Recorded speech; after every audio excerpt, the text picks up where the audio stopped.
இது மகிமை நேரம். பிதாவாகிய தேவனாலும் கர்த்தராகிய இயேசு கிறிஸ்துவினாலும் உங்கள் எல்லாருக்கும் கிருபையும் இரக்கமும் சமாதானமும் உண்டாவதாக. மார்க்கு 4:8. சில விதை நல்ல நிலத்தில் விழுந்து ஓங்கி வளர்கிற பயிராகி 1 30, 1 60, 1 100 பலன் தந்தது என்றார். வேதத்திலே திரும்ப திரும்ப சொல்லப்பட்டிருக்கிற இன்னொரு உவமை இந்த விதைக்கிறவனை பற்றிய உவமை. 3 சுவிசேஷங்களிலும், மத்தேயு, மார்க்கு, லூக்கா 3 சுவிசேஷங்களிலும் இந்த உவமை சொல்லப்பட்டிருக்கிறது. அப்படியானால் இது ஒரு முக்கியமான ஒரு உவமை. இந்த உவமை தொடங்குகிற எல்லா அதிகாரங்களிலும் அவர் திரளான ஜனங்களை கண்ட பொழுது அவர்களோடு இந்த உவமை சொன்னார் என்று வேதத்துல நான் வாசிக்கிறோம்.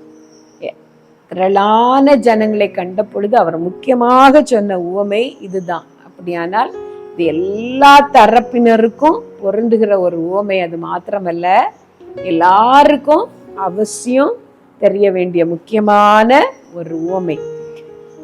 இந்த உவமையிலே ஒரு விதைக்கிற ஒரு மனிதன் விதைகளை எடுத்துக்கொண்டு விதைக்க புறப்படுகிறான். 4 விதமான இடங்களிலே அந்த விதைகள் விழுகிறது. ஒன்று வழி அருகே விழுகிறது, இன்னும் சில விதைகள் கற்பாறையிலே விழுகிறது, இன்னும் சில விதைகள் முள்ளுள்ள இடங்களிலே விழுகிறது, 4வது நல்ல நிலத்திலே விழுகிறது. இந்த வழி அருகே விழுந்த விதைகளை ஆகாயத்து பறவைகள் பட்சித்து போடுகிறது.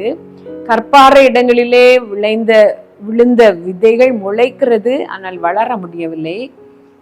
அந்த முட்செடிகளுக்கு இடையிலே விழுந்த விதைகள் வளர இடமில்லாமல் போகிறது, அந்த முட்கள் நெருக்கி போடுகிறது. 4வது நல்ல நிலத்திலே விழுந்த விதைகள் வளர்ந்து 30, 60, 100 பலன் தருகிறது. இந்த 4 விதமான நிலங்களும் மனிதருடைய 4 வகையான இருதயங்களை குறிக்கிறது. இந்த செய்தியை கேட்கும் பொழுது நீங்க எந்த நிலம், எந்த விதமான இருதயத்தை உடையவர்களா இருக்கிறீர்கள் என்று உங்களையே நீங்கள் ஆராய்ந்து பாருங்கள். முதல் வகை நிலம் வழி அருகே என்று சொல்லப்பட்டிருக்கிறது. வழி அருகே என்றால் யார் வேண்டுமானாலும் அந்த நிலத்திற்குள், அந்த இடத்திலே போகலாம். வேலி அடைக்கப்படாத ஒரு இருதயம். வேதம் சொல்லுகிறது, எல்லா காவலோடும் உன் இருதயத்தை காத்துக்கொள். உங்கள் இருதயத்திற்கு ஒரு வேலி வேண்டும். அந்த இருதயம் பாதுகாக்கப்பட வேண்டும். நீங்கள் ஆண்டவருக்கு விரோதமான பாவங்கள், துணிகரமான பாவங்களை தைரியமாக நீங்கள் செய்து கொண்டே இருக்கும் பொழுது உங்கள் இருதயத்தை சுற்றி இருக்கிற எல்லா வேலிகளும் எடுத்து போடப்படுகிறது. அடைப்பை பிடுங்குகிறவனை பாம்பு கடிக்கும் என்று வேத வசனம் சொல்கிறது. கர்த்தர் நமக்கென்று ஒரு வேலி வைத்திருக்கிறார்.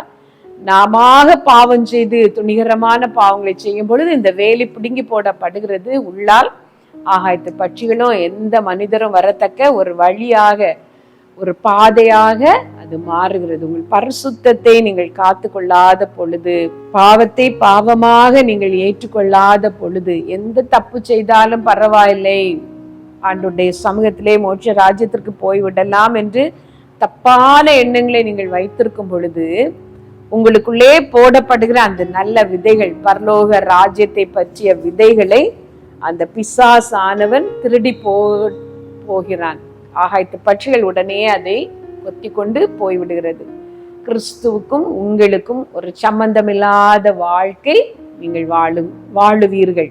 உங்கள் இருதயம் வேலி இல்லாமல் திறந்து விடப்பட்டிருக்கும் பொழுது, பாவம் நிறைந்த வாழ்க்கையாக உங்கள் வாழ்க்கை காணப்படும் பொழுது, உங்களுக்குள்ளே விதைக்கப்படுகிற எந்த வசனங்களும், பரலோக ராஜ்யத்துக்கு அடுத்த எந்த விதைகளும் அது பலன் தராமல் உடனேயே அது பிசாசினால் எடுத்து போடப்படுகிறது. 2வது விதமான நிலம் கடினமான ஒரு இருதயம், அவிசுவாசமுள்ள பொல்லாத கடின இருதயம் என்று வேதத்திலே சொல்லப்பட்டிருக்கிறது. இயேசு கிறிஸ்து அந்த சூமின கை உடையவனை சுகமாக்கும்படி பார்த்த பொழுது அவருடைய இருதய கடினத்தின் நிமித்தம் அவர் கோபப்பட்டார் என்று வாசிக்கிறோம். இயேசு கிறிஸ்துவிடத்திலேயே குற்றம் கண்டுபிடிக்கிற ஒரு இருதயம், இவனை சுகமாக்குவாரோ மாட்டாரோ என்று குற்றம் கண்டுபிடிக்கிற கடின இருதயம். சரியான எந்த காரியத்தையும் தப்பாகவே பார்க்கிற ஒரு கடின இருதயம். இப்படிப்பட்ட இருதயம் உள்ளவர்கள் கொஞ்சம் ஏற்றுக்கொள்வார்கள், ஆனால் அது வளர முடியாது. அந்த விதை உள்ளுக்கு வேர் போட முடியாது. அவருடைய இருதயத்தின் கடினத்தினால் அந்த காரியம் சீக்கிரமாக காய்ந்து போகும். ஆண்டுடைய வார்த்தைகள் அவருடைய இருதயமாகிய நிலத்திலே அது விழுந்தாலும் கொஞ்ச காலம் மாத்திரம்தான் இருக்கும். கொஞ்ச காலம் பக்தி உள்ளவர்கள் போல இருப்பார்கள், கொஞ்ச காலம் ஆலயத்திற்கு போவார்கள், கொஞ்ச காலம் வேதத்தை வாசிப்பார்கள்.